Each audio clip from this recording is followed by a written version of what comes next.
네, 언제나처럼 신윤의 뉴스 정면 승부, 오늘 하루의 정치 뉴스 여러분들께 전해드리고 또 한번 함께 생각해보는 뉴스 인앤아웃으로 시작할 텐데요. 오늘도 YTN의 여러분이 참 좋아하시는 이우영 아나운서와 함께하겠습니다. 어서 오십시오. 안녕하십니까, 이우영입니다. 진짜 이우영 아나운서 좋아하는 사람 많아요. 그거 모르죠? 일단 제 눈앞에 한 분 계시네요. 물론 그래요. 네. 물론 그런데 네. 진짜로 내가 지난 토요일날 네. 제 제자 지금 걔가 9학번인가 96학번인가 된 제 제자랑 같이 저녁을 먹었는데 네. 얘가 사실 뭐 제 제자니까 얘라고 그렇죠. 네. 예. 이 친구가 자기 아는 선배가 있는데 선배가 우리 프로그램 너무 좋아한다는 거예요. 네. 그래서 이제 소주 한잔 하다가 전화를 이 친구가 하더라고요. 그래서 지금 정부 기관에 근무하시는 김땡땡 사무관님인데 매일 퇴근할 때마다 네. 우리 방송 들으면서 특히 이제 이우영 아나운서를 좋아한다. 뭐 이렇게 얘기를 했다라는 말씀을 전해드립니다. 근데 이게 사실일 것 같아요, 아닐 것 같아요? 뭐 사실인 거라고 믿고 싶은 그 소식들이 가끔씩 있지 않습니까? 이게 네. 4분의 3은 사실이고 네. 나머지는 제가 그냥 붙인 거예요. 네. 그러니까 작가의 상상력이 어디에 제가 좀 이 가미를 했는지는 뭐 청취자 여러분들이 저를 하는데 진짜로 이분이 우리 방송 되게 좋아하시더라고. 그건 확실히 팩트겠네요. 그건 팩트죠. 네. 그러니까 제가 말씀드리죠. 제 이름이 나온 거는 약간 그렇게 자학하지 마시고 그것도 팩트일 수 있어요. 네. 네. 알겠습니다. 근데 진짜 이렇게 좀 아껴주시고 좋아하시는 분들 많은데 우리가 좀 더 이제 성심성의껏 그 이우영 아나운서도 이 질문을 할 때도 항상 총평 부탁드립니다. 이렇게 던지지 말고 이렇게 정말 이 진중하고 세밀하고 정말 알고 싶은 마음에서 그리고 제가 얘기할 때는 좀 잘 듣고 지겨운 눈초리를 쳐다보지 말고 이렇게 해야죠. 네. 하품하지 말고요. 네. 잠만 푹 잤어요? 오늘 그 셋 다 나올까봐 좀 걱정이 되네요. 네. 자, 오늘 그게 아니지 참. 샵 0945. 그 말씀하셔야죠. 네. 샵 0945 우물정 0945로 뉴스 정면 승부에 대한 다양한 의견 보내주시면 저희가 소개해드리도록 하겠습니다. 짧은 문자는 50원, 긴 문자는 100원의 정보 이용료가 부과됩니다. 네. 자, 오늘 어떤 얘기부터 해볼까요? 네. 잠시 후에 그 대화를 나누실 예정인 이상민 의원 이야기부터 한번 해보도록 하겠습니다. 예. 비명계 5호선 이상민 의원 주말에 탈당을 했죠. 이를 둘러싸고 민주당 내부에서 거센 비난이 쏟아지고 있는 상황입니다. 이 의원이 어제 탈당을 하면서 민주당을 이재명 사당 그리고 이른바 개딸당으로 규정을 한 데다가 제3지대뿐 아니라 국민의힘 입당까지도 선택지로 검토한다는 점에서 비난이 집중되고 있는데요. 홍익표 원내대표는 MBC 라디오에서 아쉽고 섭섭한 점은 본인에게도 있겠지만 당이 추구하는 가치, 본인의 정치적 가치와 맞지 않는 당을 선택하는 것은 바람직하지 않다 이렇게 지적을 했고요. 박성준 대변인은 오늘 오전에 YTN 라디오 뉴스킹 박지훈입니다에 출연해서 이 의원이 당을 두고 고쳐쓰기 불가능하다고 한 것을 언급을 하면서 자기 부정으로 탈당 명분을 쌓기 위한 말이다라고 비판을 했고요. 내부적으로는 이 의원이 지역구 관리를 잘하고 국민과 지역민의 신뢰를 받았느냐를 한번 따져볼 필요가 있다라고 하면서 내부의 정치적 함수 관계가 분명히 있다 이렇게 얘기를 했는데요. 공천 불이익을 염두에 둔 탈당이라고 깎아내린 것으로 지금 해석이 되고 있습니다. 장경태 최고위원의 경우에는 SBS 라디오에서 이 의원은 탈당 명분도 국민의힘 입당 명분도 없다. 5호선 의원이라는 것이 얼마나 엄청난 혜택인가. 그런데도 헌신짝 버리듯이 탈당했다라고 지적을 했고요. 한 비명계 의원은 언론과의 통화에서 이 의원의 지적엔 일리가 있지만 국민의힘으로 가는 것을 검토하는 데는 동의하기 어렵다라고 꼬집었고요.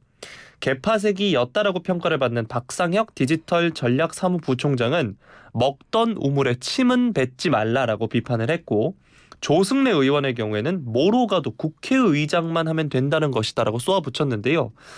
이에 대해서 이상민 의원은 국회의장 욕심에 탈당했다는 당내 비판에 대해서 당 밖으로 나가면 얼마나 춥고 외롭겠나. 당연히 국회의장의 꿈은 더 어려워진다라고 반박을 했습니다.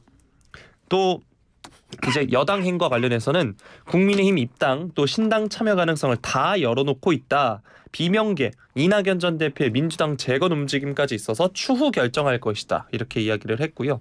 지도부는 이 탈당에 대해서 노코멘트로 나왔습니다. 당내 추가 탈당자가 나올지도 이제 촉각을 곤두세우는 모양새인데 비주류 의원 4명으로 구성된 원칙과 상식, 현재로서는 탈당의 선을 긋고 있지만 당장 있는 만큼 추가 이탈은 없을 것이라는 관측이 우세하긴 하지만 원칙과 상식도 이달 내에 최종 결단을 예고를 했기 때문에 계속해서 한번 살펴볼 필요가 있고요. 한편 국민의힘에선 이상민 의원의 탈당을 옹호하면서 당 합류에 대한 기대를 내비쳤습니다. 김기현 대표는 국민의 신뢰를 받는 인물, 감동을 주는 인물, 실력과 인품을 갖춘 분을 모시기 위해 박차를 가해 나가겠다 이렇게 이야기를 했고요. 그러면서 평소 소신과 철학을 지키려고 노력했던 점에 비춰보면 탈당은 오랜 고민 끝에 내린 결론일 것으로 보인다 평가했습니다. 장해찬 청년 최고위원의 경우에는 이상민 의원이 국민의힘에 오면 대전, 충청권 선거에 큰 도움이 될 것이다 이라고 얘기하면서 전향적인 결정을 내리길 기다리고 있다 말을 했습니다. 자, 어제 전해진 이상민 의원의 민주당 탈당 소식이었죠. 민주당을 향해서 쓴소리를 하면서 탈당을 했고 이와 관련해 여야 모두 여러 이야기가 나오고 있는데 이 소식 뉴스인 부탁드립니다. 그거 말고 좀 더 성의 있게 궁금한 점. 궁금한 게 없죠? 제가 지금 굉장히 앵커님을 따스히 바라보면서 했는데 앵커님을 놓치셨습니다. 자, 제가 볼 때는 일단 말이에요. 왜 그런 거 있잖아요. 이게 제일 무서운 게 정치인들 같은 경우에도 그렇고 이 방송하는 사람도 그렇고 이게 욕을 먹는 게 차라리 나아요. 이게 관심이 없으면 무풀이라고 그러죠. 그렇죠. 무풀은 악플보다 못하다라고 사람들이 얘기를 하는 게 정치권이거든요. 그런데 이 무풀이 아니라 지금은 이제 악플이 나오잖아요. 그죠?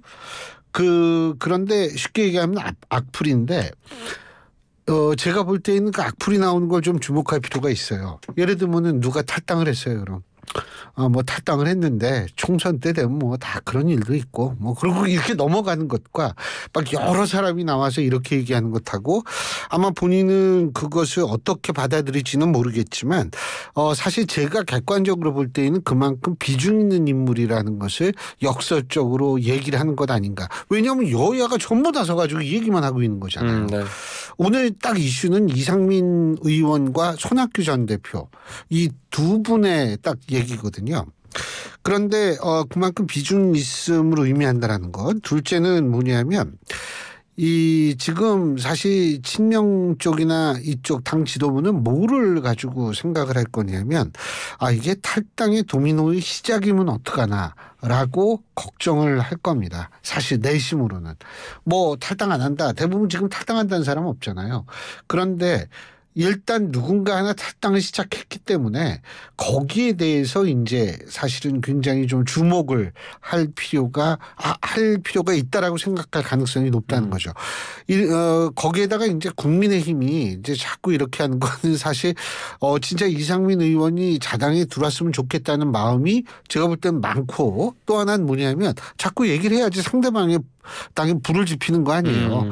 그러니까 여러 가지 이게 있는데 저는 뭐 이상민 의원이 국민의힘에 갈 수도 있겠지만 다른 선택지도 좀 더 두고 보면 충분히 나오지 않을까라는 생각을 하기 때문에 이상민 의원이 앞으로 어떻게 될지는 제가 오늘 3부 6시 10분부터 연결하는 3부에서 직접 여쭤보겠습니다. 네, 계속해서 채널 고정 부탁드리겠습니다. 네. 채널 고정은 굉장히 고전적인 표현이고요. 네. 원래 여러분 클래식 is the best. 네.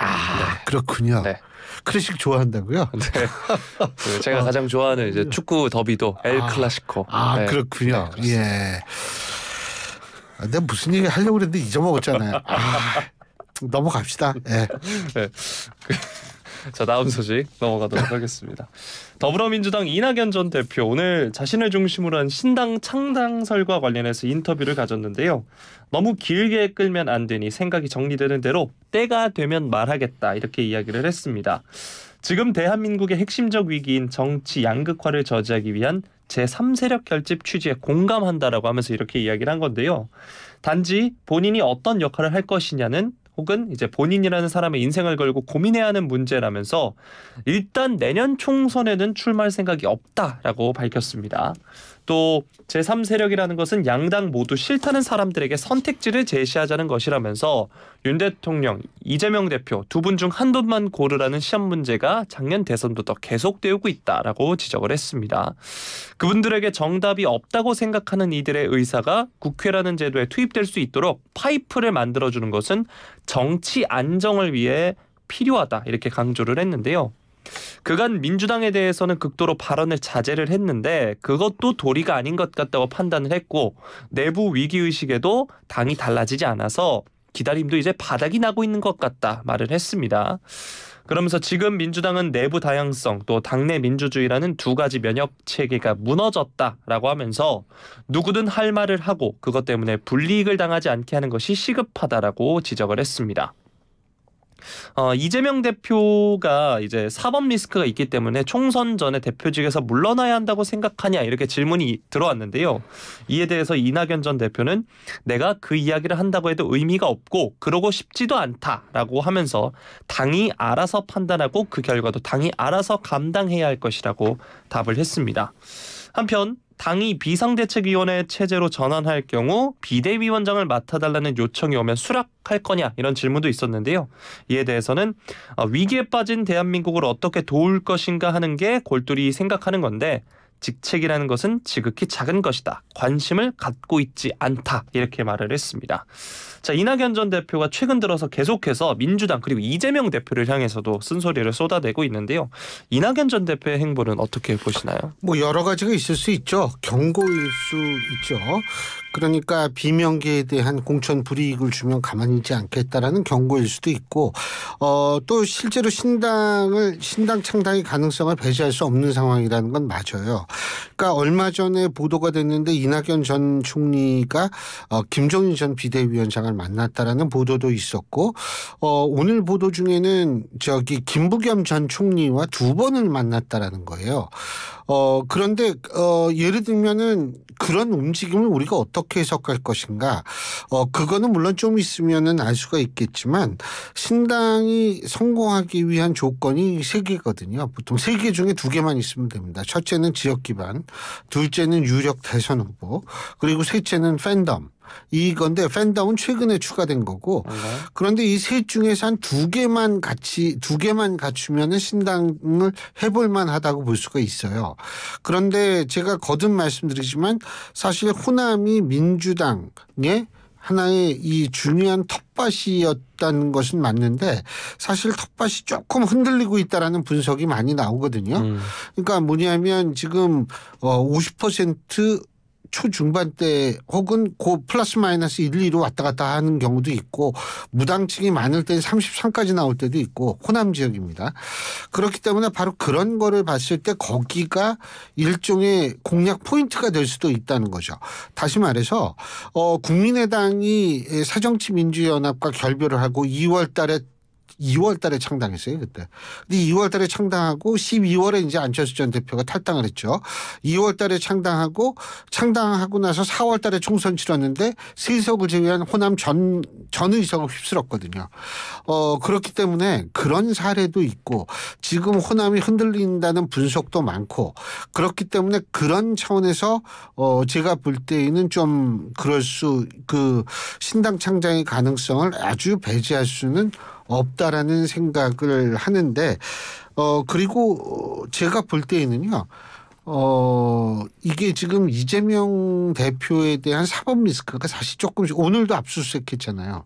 모르죠? 아니요. 알아요? 아니요. 네. 근데 네. 압수수색했잖아요. 네. 이게 사법 리스크가 조금씩 다시 올라가는데 이런 상황에서 그 상황이 어떻게 되냐면 이재명 대표의 입장에서 볼 때에는 당에 대한 장악력을 더욱더 공고해야겠다는 필요성을 느낄 거예요. 그렇다면 거기에 대해서 비명계는 그거에 비례해서 반비례죠. 입지가 점점 축소가 될 수밖에 없는 상황이 초래될 수도 있거든요. 그런 점을 좀 주목할 필요는 있다라는 생각이 듭니다. 제가 지금 대충 그렇다는 거는 그 호남 지역 여론 저거는 한국갤럽 여론조사를 기준으로 했다는 말씀을 드리고요. 이번 주에는 호남 지역에서 무당층이 약 27 정도 나왔는데요. 이 조사는 11월 28일부터 30일 18세 이상 1,009명을 대상으로 한 한국갤럽 자체 조사고요. 자세한 것은 중앙선거 여론조사 심의위원회 홈페이지를 참조하시면 되는데요. 26%군요. 7이 아닙니다. 네. 무당층이요. 네, 어쨌든 그렇다는 겁니다. 예. 네, 조금 전에 이제 앵커께서 말씀해주신 그 압수수색 관련해서 오늘 검찰이 경기도청을 압수수색했다는 점 이제 덧붙여서 말씀을 해드리고요. 또 알고 있다라는 걸 강조하기 위해서. 아니죠, 이제 모르시는 분들을 위해서 이제 정보 전달을. 네, 감사합니다. 네. 그리고 신당 창당 조건에 대해서 지역 기반 유력 대선 후보 팬덤 이렇게 얘기를 해주셨는데 이어지는 소식도 신당과 관련된 이야기입니다. 신당 창당을 준비 중인 국민의힘 이준석 전 대표 온라인으로 내년 총선 출마 희망자를 모집한다고 하는데요. 어제 언론과의 통화를 통해 총선에 관심 있는 사람들을 알아보고자 한다. 이번 주 중 온라인으로 모집을 공지할 예정이다. 이렇게 말을 했습니다. 지난달에 지지자 연락망 구축을 위해 활용했던 인터넷 구글 폼을 이용해 이번에는 출마 의향자 리스트를 만들겠다는 구상인데요. 이 전 대표가 신당 창당 의사를 굳히고 총선 인재 모집에 나선 것이라는 해석이 나오고 있는 상황입니다. 지난달 29일에 SNS에 만약 신당이 추진된다면 이미 종로에 나서고 싶어하는 인사가 있는 것은 사실이다 이렇게 적기도 했는데요. 한편 이 전 대표가 SNS에 신당을 한다고 해도 그것의 기치가 반윤일 수는 없다라고 말을 했습니다. 어제였죠. 송영길 전 민주당 대표가 자신의 북 콘서트에서 윤석열 퇴진당 구상을 밝히며 이 전 대표를 향해 제안한 반윤 연대에 대해서 선을 그은 것으로 지금 해석이 되고 있는데요. 신당은 토론 문화가 실종되고 일방주의가 횡행하는 대한민국 정치판에 새로운 다원주의의 공간을 차리자는 거지 반윤이라는 또 하나의 일방주의적 구호의 구현물이 돼서는 안 된다라고 하면서 반윤 연대는 안 한다라고 말을 했습니다. 자, 총선을 앞두고 정말 여러 탈당 신당 창당설 이야기 계속 나오고 있는데 이번엔 국민의힘 이준석 전 대표 이야기입니다. 앞서서 말씀드렸다시피 그렇지만 반윤 연대에 대해서는 선을 그었는데요. 이 소식 뉴스인 부탁드리겠습니다. 원래 총선 때 되면요 신당 때 많이 나옵니다. 근데 이번 총선의 신당설의 특징은 뭔지 아세요? 여야 모두 전 대표들이 신당의 이 추진에 가장 중심에 있는 듯한 보도가 많이 나올 수밖에 없는 환경이라는 거예요. 이거는 아주 특이한 거거든요. 그런데 이제 지금 뭐 반윤 연대에 대해서 선을 긋는다라는 거는 제가 아까도 얘기했지만 신당 창당을 했을 때 성공할 수 있는 거는 세 가지예요. 네. 지역 기반과 대선 후보와 팬덤 세 가지인데 세 중에 두 가지가 있어야 된다는 거거든요. 자, 그러면 이준석 전 대표의 신당, 저는 이준석 전 대표가 팬덤은 충분히 있다라고 생각해요. 물론 그 규모를 정확히 우리가 알 수는 없지만 팬덤은 있어요. 근데 그게 많고 두텁고 충성도가 높을수록 좋죠. 근데 있다라는 건 알겠는데 규모나 충성도는 제가 알 수가 없는 상황이라는 거 말씀드리고요. 그리고 대선 후보가 있느냐, 유력 대선 후보가 있느냐. 이게 그냥 대선 후보는 누구든 될 수 있어요. 이효영 아나운서는 안 되는구나. 전 아직 못 나갑니다. 네. 네. 저는 할 수가 있어요. 그렇죠. 우리 팀 중에서 지금 할 수 있는 분들이 한 3분 정도 있는데. 그래요? 네. 네. 그냥 그런 줄 아세요. 네. 그런데 이게 근데 대선 후보는 누구는 될 수 있는데 유력 대선 후보는 아무나 그렇죠. 되는 게 아니거든요. 네. 그러면은 지금 이준석 전 대표가 만일 신당을 차린다면 뭐 온라인으로 뭐 인재도 모집하고 이런다 그러는데 유력 대선 후보가 온라인으로 뭐 응모 신청을 할 수도 있죠. 네. 예? 근데 뭐 그러지 않을 확률도 있는 거 아니에요? 아직은 알 수가 없잖아요. 그죠? 그다음에 지역 기반이라고 얘기를 하는데 물론 뭐 대구를 이 거점으로 할 수도 있는 거고 이준석 전 대표의 아버지 고향이 대구니까요. 뭐 그럴 수도 있다라고 봐요. 그런데 이 중요한 거는 셋 중에서 과연 몇 가지 조건을 갖추었는지에 대해서 지금 자신 있게 얘기할 수 있는 상황이 아니라는 거죠. 그러니까 이낙연 전 대표가 많은 신당을 창당한다라고 얘기를 했을 때에는 분명한 것은 팬덤이 있는 정치인이 들어갈 수도 있고 유력 대선 후보는 저는 충분히 존재할 수 있고요. 그리고 지역 기반도 당연히 있을 수밖에 없는 환경이다라고 얘기를 할 수가 있는데 이게 이준석 전 대표가 많이 신당을 만든다 그러면 물론 저는 성공하길 바랍니다만 이 세 가지 조건에 몇 개가 있는지가 전 잘 모르겠어요. 물론 이준석 전 대표 측은 이렇게 얘기할 수 있습니다. 이런 거는 다 이 옛날 아날로그 시대의 주장이지 지금은 그렇지 않다라고 얘기를 하는데 그렇지 않습니다. 왜 그러냐 하면 지금 이번 총선을 한국일보에 나온 기사인데 실버 총선이라고 얘기를 합니다. 그 왜 그러냐 하면 이번 총선이 처음으로 어떻게 된 총선인지 아세요? 2030보다 60 이상 세대가 많아진 선거가 네. 최초의 선거가 이번 총선이에요. 그렇기 때문에 이 점을 굉장히 주목을 해야 된다라는 게 한국일보의 김도영 기자가 이 보도를 했는데 우리가 그 기반으로 했을 때 물론 새로운 시도 여러 가지 좋지만 분석의 틀은 그러면 어떻게 해야 되느냐. 제가 볼 때에는 분석의 틀은 옛날 게 그대로 유효할 가능성이 굉장히 높다는 거죠. 그래서 제가 말씀을 드리는 건데 모르죠. 뭐 정치라는 거야. 생물이니까. 예. 네. 앞서서 이제 이번 신당 창당 움직임과 관련해서 여야의 전 대표들이 여기에 중심에 있다라고 말씀을 해주셨는데 앞선 소식은 이제 여당의 전 대표였고 이번엔 야당의 전 대표 소식. 이낙연 전 대표도 전 대표죠. 그러네요. 네. 이번엔 이제 송영길 전 대표 관련 소식을 다뤄보도록 하겠습니다. 송영길 전 대표가 오늘 윤석열 퇴진당을 만들겠다는 구상과 관련해서 이 신당은 민주당의 우당이 될 것이다 라고 밝혔습니다. 오늘 BBS 라디오에 출연을 했는데요. 지역구에서는 경쟁력 있는 민주당 후보로 힘을 모아주고 비례대표 영역에서는 민주당 우당으로 갇힌 윤석열 퇴진당에 힘을 모아주면 서로 윈윈할 수 있지 않겠나라고 말을 했습니다. 또 최근 민주당 이재명 대표가 지면 무슨 소용인가라고 하면서 준연동형 비례대표제를 다소 회의적으로 평가한 데 대해서 동의한다. 명분과 실리를 다 얻을 수 있는 방안이 내가 제시하는 방안이다라고 강조를 했고요.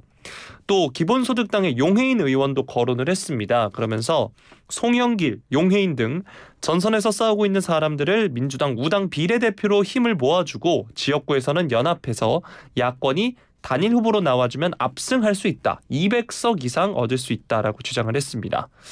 이어서 일제 치하라면 독립을 위해 싸운다는 대한독립당이 필요하듯 윤석열 정권이 나라 경쟁력을 좀먹고 있기 때문에 이것이 퇴진이 가장 중요한 과제가 돼야 한다라고 하면서 신당 필요성을 역설을 했고요.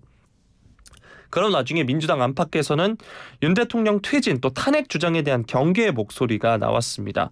앞서서 소개해드렸던 이상민 의원 SBS 라디오에서 송 전 대표의 이 퇴진당 언급에 대한 의견을 묻는 말에 대해서는 특정 인물에 반대하는 정당은 사실 굉장히 낙후돼 있고 조금 미개하다 이렇게 지적을 했습니다.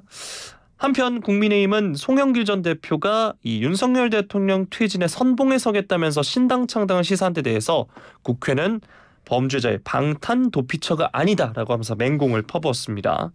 김병민 최고위원의 경우에는 선거 때가 다가오니 우후죽순 신당을 창당하겠다는 인사들이 여기저기 넘쳐나면서 한국 정치를 희화화하고 있다라고 비판을 하기도 했고요. 장예찬 청년 최고위원은 야권의 신당론과 관련해서 비례대표제 등 선거제 개편이 늦어지고 있는 점을 지적을 했는데요. 총선이 코앞인데 선거제도, 선거구 획정도 오리무중이다라고 하면서 비판을 했습니다. 자, 송 전 대표가 지난주에도 저희가 전해드렸는데 이번 주 금요일에 소환조사를 앞두고 있거든요. 소환조사를 앞두고 발언의 수위가 점점 더 높아지는 모양새로도 보이는데 어떻게 보고 계신가요? 제가 볼 때에는 송영길 전 대표가 소환조사를 한다라는 게 무조건 유죄가 확정된다는 의미가 전혀 아니죠. 그렇죠. 네. 그리고 송영길 전 대표가 법조인 출신이기 때문에 제가 볼 때에는 사실은 기소가 되지 않은 않을 자신감이 어느 정도 있는 것은 아닌가 이런 생각을 전 솔직히 합니다. 그리고 두 번째로는 좀 억울한 점도 있다라고 본인은 생각할 가능성이 있어요.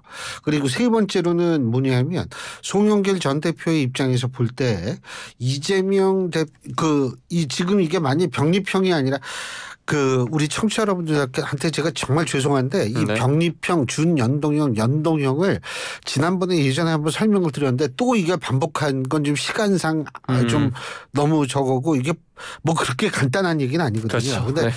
이게 병립형이니까 쉽게 얘기하면 20대로 돌아가는 건데 그렇게 안 하고 지난 21대 총선처럼 막 위성정당 생기는 이런 시스템으로 한다면 송영길 전 대표 입장에서 볼 땐 조금이라도 본인의 역할의 이 역할 분야를 만들려고 할 수도 있어요. 자기가 역할할 수 있는 공간을.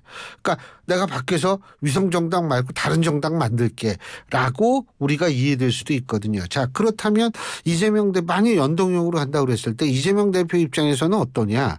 사실은 이재명 대표의 입장에서 볼 때는 뭐라고 생각하냐면 내 이름으로 공천된 사람이 당선되기를 바랄 거예요. 자기 이름이라는 건 뭐 이재명 대표 선거에 이재명 대표 이름을 이렇게 앞에 내놓는다 이 얘기가 아니고 자신이 그래도 당대표로서의 역할을 하는 과정에서 배지를 다른 사람들이 많아지기를 바라는 거는 정치인으로서는 당연한 거거든요. 그렇기 때문에 송영길 전 대표가 밖에서 뭐 이렇게 얘기를 하는 걸 뭐 그다지 고마워하지 않을 확률이 저는 있다고 봅니다. 그렇기 때문에 송영길 전 대표가 앞으로 어떻게 될지는 모르겠어요. 그런데 확실한 거는 200석 얘기했죠. 이거는 민주당에서 굉장히 싫어할 겁니다. 이번 선거에서 되게 특이한 점이 뭐냐면 예를 들면은 혁신위의 제안을 안 받아들이는 듯한 모습 보이는 국민의힘 그거 특이하거든요. 민주당은 200석 얘기하는 게 되게 특이한 현상이에요. 이 야권 인사들이. 왜냐하면 원래 선거 가까우면 엄살을 떨어야 되거든요. 근데 오히려 막 큰 소리 뻥뻥 치면서 200석. 저는 민주당의 최고위 인사가 과거에 뭐 50년 집권 얘기했던 게 자꾸 연상이 되거든요. 사실은.